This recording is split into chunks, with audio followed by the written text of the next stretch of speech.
introduce the celibacy journey girl. Thank you for bringing me up here. I love your content, and I'm like a little nervous. I'm like, oh my gosh, she picked me, um, but yeah. So I'm really quick. My question is simple, super simple. So, one, I just got out of a relationship back in like January, and so I've been stepping back into my dating life, dating scene, and I just recently met this guy. He's like what I like to consider he's a 10. Great job. One, he's an aerospace engineer. He's a world traveler. He's also like divorced. And you know what they say about being like the second wife or the second girlfriend or whatever, but he's like super intentional about wanting to be married and everything else and wanting kids. And so checked all the boxes. And so I'm super excited about him. He was cool. He was really cool, sweet guy, great conversationalist, everything. The only thing is, so the reason why I ended my last relationship was because I'm Christian and I'm like in the process of being more serious about my faith and getting closer to God and all the things. And he just wasn't on that wave. He didn't want to go to church with me. I was like, okay, so this has to end now because we're not aligned. Now that I'm seeing this guy, he's checking off all my boxes, everything. And then also I brought up the aspect of like, hey, this is why my last relationship ended. He was like, oh, well, that's not a problem. I'm Christian. Except being in a place where I'm like, okay, now I want to be, like as I'm getting closer, moving closer to God and in my faith and stuff like that, what also comes with that is celibacy and not like being. All right, we already know what the problem is. You ain't no virgin and you don't want to give up the pussy. And the men are like, we dating. Why ain't she wanting to give up the pussy? She talking about, well, I ain't giving up the pussy till I get married. It's going to be something like this. We already know the avenue of where you're going. Most men are going to say, what the hell are we doing here? She don't want to give up the pussy. She want me to marry her before she gives up the pussy. Let's see if that's the case. He's a super guy. Okay, he's the great guy. He's great. Now, if he's not a lot religious and he's just somewhat Catholic, you're going to have a problem. But if he's really, really, really religious, you might be aligned. Who knows? Let's see. The telltale signs of what he really is. Let's hear it. So quick to have sex with anyone. Now I feel like I'm at a place where I'm like, okay, even though things are still fresh and new, I know I'm going to eventually have to be like, hey, well, I'm not on this wave with you. I'm not on that type of time with you. How long have you guys been dating? It's been like a few weeks now, maybe like 3 or 4 weeks. So it's not super, super long. So I'm like, do I just like, Tell him right now. That way you know where you are. Because he going to be pissed. He get down the road with you 3 weeks in. Because most men think you're going to let them wait for at least 3, 4 weeks, 5 weeks. And then you're going to let them smash. Most men have that kind of time frame going on. And it may be even earlier than that 3 to 5, 6 weeks. So it's best to know right now off the bat that you're not giving up the wuss until maybe you want to get married. You're on a journey. Journey means you're going to wait for a long while. So it's best that you tell him right now so he can make the choice whether he wants to go along on this celibacy journey with you. And 9 times out of 10, he's not going on it with you. He has some other female that he may or may not be seeing. And if he's getting sex from her, he might wait you out. Why would we be talking about sex this early? What do you mean? What do you mean? Why would you be talking about sex this early? This right here, ladies and gentlemen, is the delulu that some women run under. Ain't no man trying to wait and do no celibacy thing with you. He's not going to do a celibacy thing with you if he's not practicing that celibacy journey himself. Most men are not going to do that. You cannot sit there and say, well, we shouldn't be having that discussion at all right now. That's not how the world works. That's not how men work. But believe her, do that thing. He gonna be pissed. He's going to see, this is the way you get ghosted by a man. The minute you say celibacy, down the road and he didn't know that at the beginning and he thinking he finna get some in the near future and you tell him he ain't, this is how women get ghosted.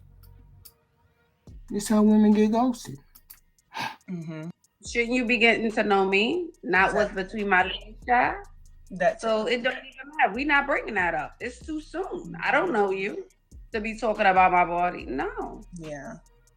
It's Yeah, that's what I was trying to see, because I'm also like me, I'm worried because like me holding out and not giving the answer and not talking about it up front is like, will I, make him fall for me or I fall for him, and then then we have this conversation. It's like, you want him to fall, because if he falls, then that would. I'm not saying it won't matter, but he'll stick around. Okay. If he falls and he invested and he pays for dates and he takes you out. Okay, guys, how many of y'all gonna wait months and months and months to talk about sex? You're gonna get down to the nitty-gritty of talking about sex and attraction and that kind of thing pretty early, right? You want to know what is the chances of you getting laid. To put it crudely, that's what you're going to want to know. And you want to know that as early as possible so you can make the decision as to whether she's worth sticking around for or she's not. That's how most men think. So when she says, I don't know you, I'm not talking about sex, she's going to be forced to have the conversation. I'm on a celibacy journey. And then he's going to be able to make the decision. I'm not saying he won't stick around. What I am saying is you need to make that clear up front so he makes the decision and not get dragged into something he doesn't want to get dragged into. Outing. He gets you a thing or two. I'm not saying Chanel or Dior, but I'm saying if he's financially invested and if he's emotionally invested, he'll be there. He'll stick around. Mm-hmm. Mm-hmm. And don't go to his house. No. None of that. Don't go to his house. He don't go to yours, and don't sit in the car late at night. No, literally. No, you're right. Okay, and then so my second question, and I'm gonna end at this. So my past relationship was like a year long before we ended it. And not to say like I've been out the game that long to like not know how to date or not do anything, but I've been like questioning because like as you can see, I see him as a 10. Like I'm like, oh, you just check all my boxes all the way through and through, and you're awesome. Oh, somebody asked what's the age gap? So, and that was another thing. It is a big age gap. I'm 25, turning 26, and he's 36 or 30. Yeah, 36. But am I moving too fast, or like how do I like not come off like? How do I say this? Know your self-worth. Know your self-worth. Yeah. Know your self-worth. Know your self-worth. Know you are the prize. Mm-hmm. Know you are the prize. Are we looking? You have dimples. Your skin is clear. You have real bushy eyebrows. You have all your edges. You're beautiful. But you have to know that. So me telling you this and the chat telling you it is not enough. You got to know it. Mm-hmm. Mm-hmm. Well, I know that, but my thing is, my thing is, I'm a very open person when it comes to talking. I'm very much a conversationalist. I like communicating, but sometimes I'm like, I'll get worried myself that am I ever doing too much? It's like, do I ever need to reel it in? And like, so that's my concern. I'm like, okay. Bro, what in? I don't know. Bro, what in? You have to say it. Then we don't fucking know. Then we don't fucking know. You're 25, he's 35. Let's just leave it at that. He's looking at a younger woman, wants to get married. He's not a kid. So you say, well, I'm on a celibacy journey. Maybe. Do you have any children? What is your philosophy about sex before marriage? What is all of these things? These are the things that you need to ask him about. Okay? And then you need to bring up the fact that you're not planning to have sex until whenever. Because I like to get that conversation over with quick. And some of them are out the door real quick once they find out you ain't having sex. We have to talk. What do you feel like you have to reel in? Maybe like reel in my personality to not be so forward. So because I'm a very forward person. If I want to talk about something, I'm gonna call you just to talk about it. But I don't want to do too much too early on. But I don't want to be like, oh, make it seem like I'm thirsty or anything else like that. I just want to take it slow. But Mecca, you're 25, he's 35. You're 25, he's 35. Oh, 30, he's 36. He's 36. So if you think he's a 10, he thinks you're a 20. If you think that about him, I could only imagine what he thinks about you. So stop oversharing, stop over talking, stop saying, is everything okay? That reassurance thing, that's what you're looking for. That's what I told the last girl. Y'all keep clinging to these men looking for reassurance. And when they approached you, when he saw you, he was like, she's beautiful, she's a baddie. This girl is, 10 sins across the board. But then when y'all start to get a little insecure, we start to word vomit. And then they be like, oh, she don't know. She look like that and she don't know. So I want you to work on your self-esteem. That's what I want you to work on. I want you to work on that. Stop thinking that he's the prize and you're not. That's what's happening right now. You're forgetting that you are the prize. You here with me, Mecca, or the comments? No. I'm taking it all in. I'm listening. I think the issue is that you're looking for reassurance. Like, okay, don't leave me. Don't leave me. So you're showing up. Oh, you're calling him. You're texting him. Oh, okay. Da, da, da. It's almost like you're overcompensating a little bit when you don't need to. That's good. Yeah. That's good. You don't need to. Yeah. And what that says to me, when a woman starts to overcompensate, it also says to me that there's an insecurity that you have. So you don't want him to see it. So you overcompensate. That's why we do that. So I want you to work on that, my dear. That's a bar. I like it.